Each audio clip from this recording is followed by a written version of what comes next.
Hello students. आज हम फिर से आ गए हैं with syllabus of class 6 students. इसके पहले वीडियो में हमने कवर किया था few exercise of chapter number 4 which is operations on fractions. इसके पहले वाले 3 चैप्टर्स जो आप हाईलाइटेड देख रहे हैं ये हमने ऑलरेडी कवर कर लिया है। अगर आप ये चैप्टर देखना चाहते हैं तो आप हमारे प्लेलिस्ट यूट्यूब चैनल के प्लेलिस्ट सेक्शन में जाके आप इनके ऊपर वीडियोस देख सकते हो। अब हम बढ़ते हैं आगे जहाँ पे हमने कल स्टॉप किया था।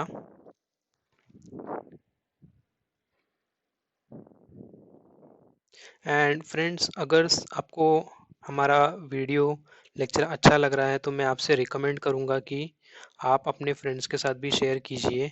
आप अपने फेसबुक चैनल पे भी, फेसबुक पेज पे भी शेयर कर सकते हो ताकि आपके स्कूल के फ्रेंड्स भी उससे रेफर कर सके। ओके ओके, सो लेट अस स्टार्ट। इसके पहले वाले वीडियो में हमने ये एडिशन पार्ट वाला कवर किया था ऑलरेडी। एक्सरसाइज 10 का प्रैक्टिस सेट नंबर 10 के ये 4 सम्स हमने कवर किए थे। आज हम स्टार्ट करेंगे from part 2 which is subtract.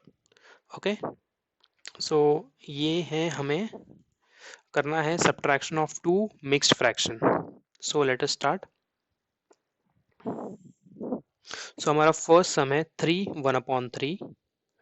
1/3 minus 1/4। ये हमारा मिक्स फ्रैक्शन है। तो सबसे पहले हमें मिक्स फ्रैक्शन को इम्प्रॉपर फ्रैक्शन में कन्वर्ट करना है एंड वो करने के लिए हमें पहले इन दोनों को मल्टीप्लाई करना होगा। इसका जो भी आंसर आएगा उसमें ये न्यूमरेटर ऐड करना होगा। 3 3 सा 9 plus 1 is 10 and denominator as it is ये 3 ऐसे ही होगा। ओके, देन ये माइनस ऐसे ऐसे ही आ जाएगा। सेम यहाँ पे करना है 4 1 सा 4 एंड ये प्लस 1, 4 1 सा 4 प्लस 1 इज 5/4। अब हमें ये सब्ट्रैक्ट करने के दो मेथड है। एक तो हम इसके डिनोमिनेटर सेम कर सकते हैं या तो हम डायरेक्टली क्रॉस मल्टीप्लाई करके भी कर सकते हैं। बेसिकली हम डिनोमिनेटर सेम करने वाला मेथड यूज करेंगे। फर्स्ट सम हम दोनों मेथड से कर लेते हैं। ये होगा -5/4। तो आप देख रहे हैं यहाँ पे डिनोमिनेटर हमारा 3 है, यहाँ पे 4 है। अगर मुझे इसे सेम करना है तो मुझे 4 को इससे मल्टीप्लाई करना पड़ेगा, 3 को यहाँ पे मल्टीप्लाई करना पड़ेगा। यहाँ पे 4, यहाँ पे भी 4। डिनोमिनेटर में करेंगे तो न्यूमरेटर में बाय डिफॉल्ट हमें करना होगा। ओके, 10 4 इज 40, 4 3 इज 12, ये माइनस साइन ऐसे ही रहेगा। 5 3 इज 15, 4 3 12। आप देख सकते हैं दोनों का डिनोमिनेटर सेम हो गया। जब डिनोमिनेटर सेम है तो आप डायरेक्टली सिंगल एक ही बार इसे लिख सकते हैं एंड आप डायरेक्टली न्यूमरेटर को सब्ट्रैक्ट कर सकते हैं। That will B 40 minus 15 and वो हमारा होगा 40 माइनस 15 कितना होता है? 40 माइनस 15 होता है 25 एंड डिवाइडेड बाय 12। तो ये आपका आंसर होगा। अब हम सेकेंड मेथड से भी कर लेते हैं सिर्फ ये सम। ये स्टेप तो हमारा सेम होगा, conversion of mixed fraction into improper fraction. जो भी चेंज होगा इसके बाद होगा हमारे मेथड में चेंज। ये बेसिकली होगा 4 को हमें यहाँ पे मल्टीप्लाई करना है जो ये होगा, 3 को यहाँ पे मल्टीप्लाई करना है जो ऐसे होगा एंड डिनोमिनेटर को भी मल्टीप्लाई करना है जो ऐसे होगा। 10 4 is 40, 3 5 is 15, 3 4 12। 40 minus 15 is 25 and यहाँ पे आएगा आपका डिनोमिनेटर 12। तो आपका दोनों ही मेथड से आंसर सेम आएगा, आंसर में कोई डिफरेंस नहीं होगा, बट डिपेंड करता है आपके स्कूल में कौन सा मेथड यूज करेंगे। बट मोस्टली मेथड नंबर 1 ही करेंगे जहाँ तक मुझे लग रहा है। Okay, so let's move on to sum number 2 which is 5 1/2। 5 1/2 minus 3 1/3. So this will be 5 2s are 10 plus 1 11/2 minus 3 3s are 9 plus 1 10/3। अब यहाँ पे भी हमें डिनोमिनेटर सेम करने की ज़रूरत है। ये होगा इंटू 3, ये होगा इंटू 2, 11 3s are 33 हो जाएगा, 2 3s are 6 हो जाएगा, 10 2s are 20 हो जाएगा, 3 2s are 6 हो जाएगा। डिनोमिनेटर सेम है तो हमें एक ही बार लिखना है। 33 माइनस 20 इज 13। तो ये आपका आंसर है 13/6. That's it.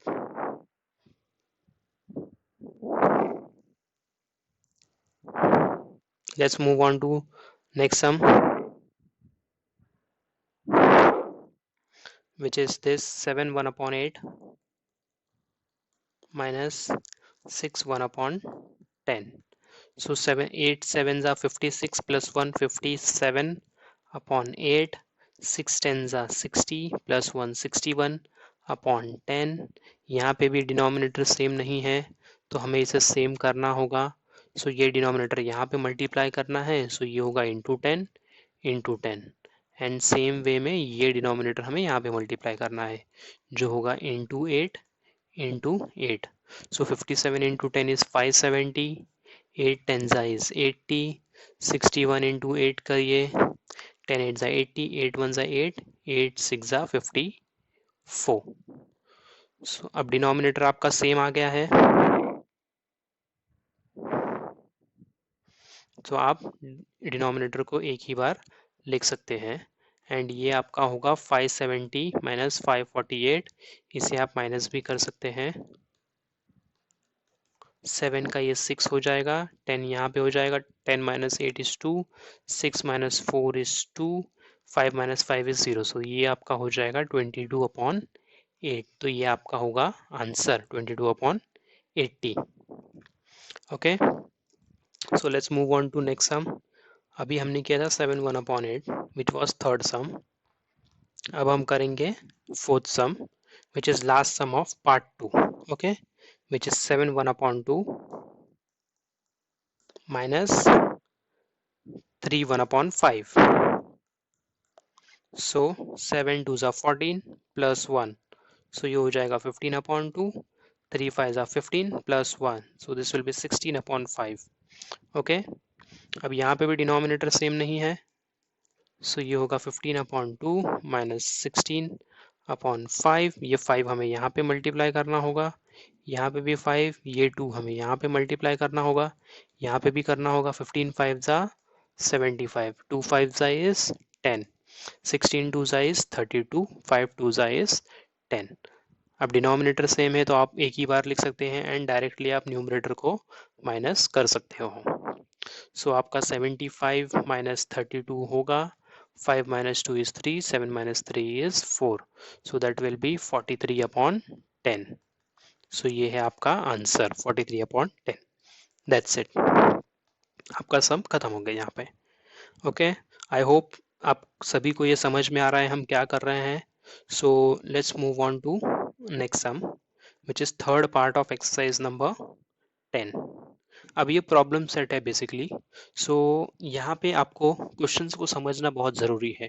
अगर आप क्वेश्चंस को समझ गए तो आपको कोई प्रॉब्लम नहीं होगी. Okay, so let's start. Let's start with sum number 1, which says Suraj bought 2.5 kg of sugar. Suyash. So Suyash ने 2.5 kg of sugar purchase किया. ओके, आगे बोला है and Ashish bought 3.5 kg. And Ashish bought 3.5 kg of sugar. Okay, सबसे पहले हमें पूछा है how much sugar did they buy all together. All together means दोनों कंबाइन. दोनों ने मिलके टोटल शुगर कितना परचेज किया. ओके, सो आपको यहाँ पे लिखना है total sugar purchased is equal to sugar purchased by Suyash plus sugar purchased by Ashish. Suyash ने कितना परचेज किया 2.5 kg. आशीष ने 3.5 kg. अब ये भी मिक्स फ्रैक्शन है तो आपको इसे इम्प्रॉपर फ्रैक्शन में कन्वर्ट करना है. 2 2s are 4 प्लस 1. सो ये होगा 5/2. 3 2s are 6 plus 1 7. 7/2. करेक्ट. अब डिनोमिनेटर सेम है तो आपको यहाँ पे एक्स्ट्रा करने की कुछ ज़रूरत नहीं है तो आप डायरेक्टली 2 डिनोमिनेटर सेम यहाँ पे ले सकते हैं. 5 plus 7. तो 5 plus 7 is 12 डिवाइडेड बाय 2. अब ये कैंसिल होंगे. 2 के टेबल में 12 है. Yes, 2 1s are 2 6s are. So basically दोनों ने मिलके 6 kg शुगर परचेज किया. ओके, तो हमें इसका आंसर तो मिल गया. How much sugar did they buy all together. तो दोनों ने मिलके 6 kg शुगर परचेज किया. अब हमें बोला है इफ शुगर कॉस्ट 32 रुपीज पर kg. अब शुगर की कॉस्ट कितनी है, 32 रुपीज पर केजी। ये पर केजी आपको समझना है कि पर केजी का मीनिंग क्या है। देन हमें पूछा है how much did they spend on the sugar they bought, तो दोनों ने मिलके कितने पैसे पे किए शुगर के लिए। ओके, अब 32 केजी पर के 32 rupees per KG means 1 KG अगर वो परचेस करेंगे तो उन्हें शॉपकीपर को 32 रुपीज पे करने होंगे। फॉर एग्जाम्पल, आप शॉपकीपर के पास जाते हो, आप शॉपकीपर को बोलते हो शॉपकीपर अंकल अंकल मुझे एक पेन देना, तो शॉपकीपर अंकल क्या बोलेंगे, आप वो ये पेन आपको 5 रुपीज में मिलेगा। सो ये जो 5 रुपीज है ये है rate of pen which is 5 rupees per pen. अगर आप उनसे 10 पेन मांगोगे तो शॉपकीपर कितने पैसे मांगेगा आपसे, 50 रुपीज मांगेगा, करेक्ट। अब वो 50 कैसे आता है, 10 multiplied by number of quantity multiplied by rate, तो 10 आप क्वांटिटी परचेस कर रहे हो और उसका रेट कितना है 5 rupees per pen, so 10 5 is 50, तो आप उसको 50 रुपीज पे कर रहे हो शॉपकीपर को फॉर 10 पेन। ओके, तो same way total cost of sugar ये होगा total quantity bought into rate of sugar which is 32 rupees. Total quantity कितना परचेस किया उन्होंने, 6 KG, so this is 6 KG and rate is 32 rupees per KG. So आपको अब इन्हें सिर्फ multiply करना है एंड वो आपका आंसर होगा। 6 2 is 12, 6 3 18, 19, सो दिस इज 192। अब आप मुझे बताइए 192 क्या है, केजी है क्या है, इसका यूनिट क्या होगा, यूनिट ऑफ मेजरमेंट क्या होना चाहिए 192 का, ये आप फाइंड कर रहे हो कॉस्ट। तो कॉस्ट जब भी आप 6 केजी शुगर परचेस करोगे तो आप शॉपकीपर को पैसे ही दोगे, करेक्ट। तो गलती से यहाँ पे केजी मत लिख देना 192 KG, so this is 192 rupees. Okay, and अभी आप पूछोगे ये रुपीज कहाँ से आया, सो ये यहाँ से आया 32 रुपीज का रुपीज, बिकॉज आप ये क्वांटिटी को रुपीज के फैक्टर में यूनिट में कन्वर्ट कर रहे हैं बाय मल्टीप्लाइंग बाय 32 जो इसका रेट है 32 रुपीज। ओके, सो ये 192 रुपीज है, आप शॉपकीपर को 192 रुपीज पे करोगे। बेसिकली आशीष एंड सुयश ने मिलके 192 रुपीज शॉपकीपर को पे कर दिए। Okay, let's move on to sum number 2. I hope you are getting what I'm trying to say, teach and the way I am explaining. Okay, so let's move on to sum number 2 जो कहता है आराधना grows potatoes in 2/5 part of her garden. आराधना ने क्या grow किए, potatoes in 2/5 part of her garden. Okay, sorry ये हमें and of her garden greens in 1/3 part. Okay, so हमने यहाँ पे आराधना नहीं लिखना चाहिए, हमने यहाँ पे पोटैटोज लिखना चाहिए। आराधना ने पोटैटो ग्रोस किए in 2/5 part of garden. Okay, and greens in 1/3 part of garden. Okay, and brinjals in the remaining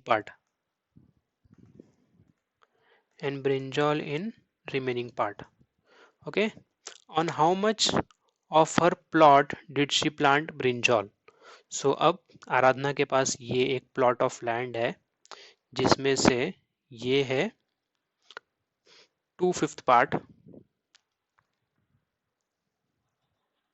जहाँ पे आराधना ने पोटैटोज ग्रो किए, ये है 1/3 पार्ट ऑफ टोटल जहाँ पे उन्होंने ग्रीन्स प्लांट किए, एंड बाकी के पार्ट में उसने ब्रिंजॉल प्लांट किए। अब हमें फाइंड करना है कि ये जो रिमेनिंग पार्ट है ये कितना पार्ट है ऑफ टोटल पार्ट। ओके, सो वो भी हम फाइंड कर लेंगे।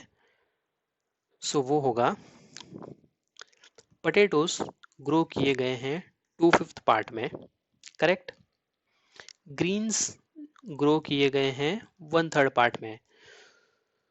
तो हमें अगर टोटल में से फाइंड करना है कि ब्रिंजॉल कितने पार्ट में प्लांट किया है तो हमें क्या करना पड़ेगा, total plot of land which is this, total plot of land which is this, इसमें से ये दोनों माइनस करना पड़ेगा हमें, करेक्ट। टोटल में से अगर हम ये दोनों माइनस कर लेंगे सो हमें मिल जाएगा कि रिमेनिंग पार्ट कितना है, correct. So let us do that. तो इसके पहले वाले सम्स में हमने देखा था एडिशन एंड सब्ट्रैक्शन में कि अगर आपको फ्रैक्शंस में ऐड या सब्ट्रैक्ट करना है तो आपका डिनोमिनेटर सेम होना जरूरी है, करेक्ट, याद आया। सो यहाँ पे भी हमें वो कंसेप्ट फॉलो करना है एंड इन दोनों का डिनोमिनेटर भी सेम होना ही चाहिए। सो ये 3 मुझे यहाँ पे मल्टीप्लाई करना पड़ेगा एंड ये 5 हमें यहाँ पे मल्टीप्लाई करना पड़ेगा। ये होगा 2 3 जा 6, 5 3 जा 15, 5 1 जा 5, 3 5 जा 15। सो जो पोटैटो ग्रो हुए हैं वो हुए हैं 6/5 part of the total plant में एंड जो ग्रीन्स ग्रो हुए हैं वो हुए हैं 5/15 पार्ट, 6/15 पार्ट एंड 5/15 पार्ट। तो ब्रिंजॉल जो ग्रो हुए होंगे that will be 1 minus potato minus greens, या फिर हम इसे ऐसे भी कर सकते हैं, पोटैटोज प्लस ग्रीन्स का टोटल फाइंड कर लेते हैं which is 6/15 plus 5/15 which is 15, 6 plus 5, 6 plus 5 is 11, 11/15। तो जो पोटैटोज एंड ग्रीन्स हैं उन्होंने 11/15 पार्ट कवर कर लिया है, करेक्ट। अब ये डिनोमिनेटर का मीनिंग क्या होता है कि ये फील्ड को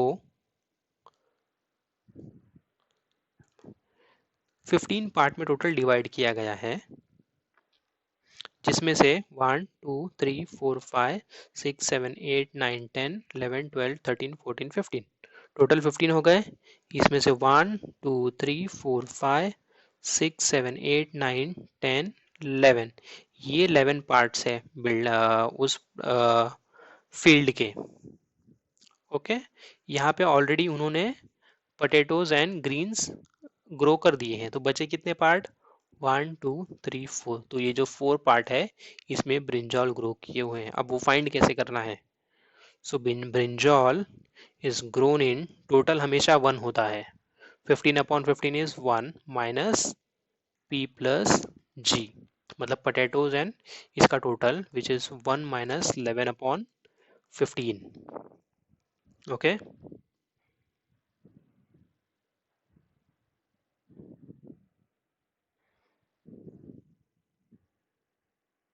1/11/15। अब इसे भी हमें सॉल्व करना पड़ेगा।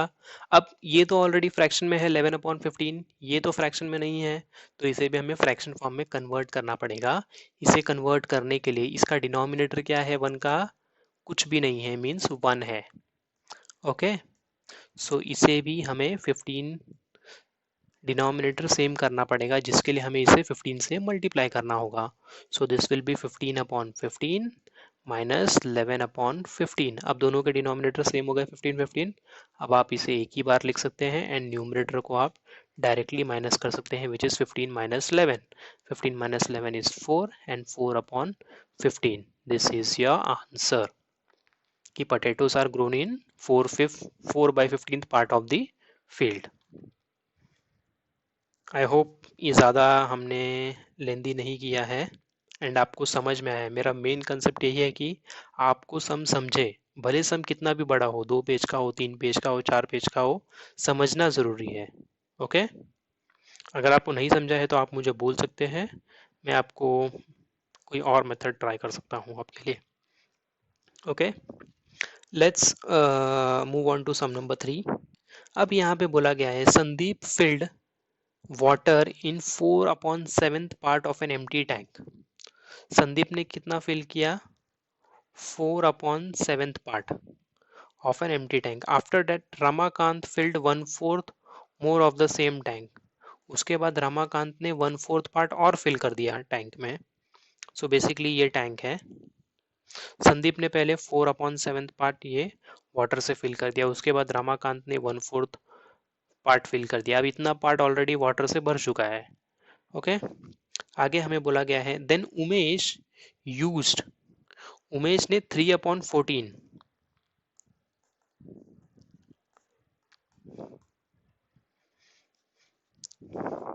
उमेश ने 3/14 पार्ट यूज किया.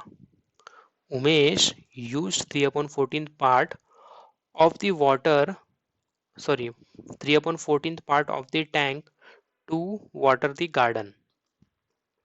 इसमें से फॉर एग्जाम्पल इतना पार्ट है 3/14, सो इतना पानी उमेश ने यूज कर लिया to water garden. Okay, if the tank has a maximum capacity of 560 litre, अगर starting to end total capacity of the tank is 560 litre है, तो हमें फाइंड आउट करना है how many litres of water be left in the tank. तो water कितना बचा हुआ है,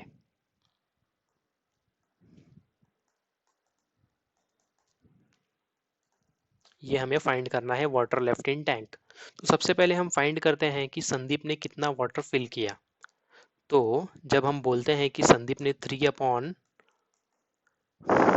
4/7 part of the tank fill किया, सो दैट इज टैंक का कैपेसिटी. टैंक का कैपेसिटी इंटू 4/7 पार्ट. तो संदीप ने टोटल कितना फिल किया, टैंक की कैपेसिटी कितनी है 560, सो दैट इज 560 इंटू 4/7. अब आपको ढूंढना है, 7 के टेबल में 560 है, 7 1 जा 7 8 जा 56 एंड ये 0 एज इट इज आ जाएगा. सो 8 4 जा 32 एंड ये 0. सो संदीप ने 320 लीटर्स वाटर फिल किया था उस टैंक में. ओके, सिमिलर वे रमाकांत ने 1/4 पार्ट फिल किया था टैंक का, विच इज 560 हमारा टोटल कैपेसिटी था टैंक का, एंड रमाकांत ने फिल किया था 1/4. सो 4 1 जा 1 कैरी होगा, 4 4 जा 16 एंड ये 0 140 लीटर. सो टोटल वाटर कितना हो गया अब टैंक में, water filled by Sandeep plus water filled by Ramakant, which is 320 plus 140, which is 460 liters. दोनों ने मिलके टैंक में 460 लीटर्स वाटर भर दिए. ओके, अब उमेश ने 3/14 पार्ट यूज कर लिया. उमेश ने यूज किया टैंक का 3/14 पार्ट. टैंक की कैपेसिटी थी 560.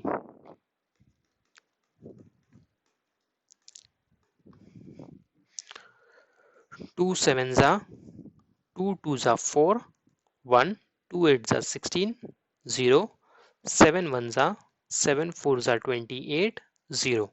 सो 4 3 जा 12 120 लीटर्स. सो उमेश ने यूज कर लिए उसमें से 120 लीटर्स. सो वाटर लेफ्ट कितना होगा, water filled minus water used. So हम टोटल वाटर कितना फिल किया था,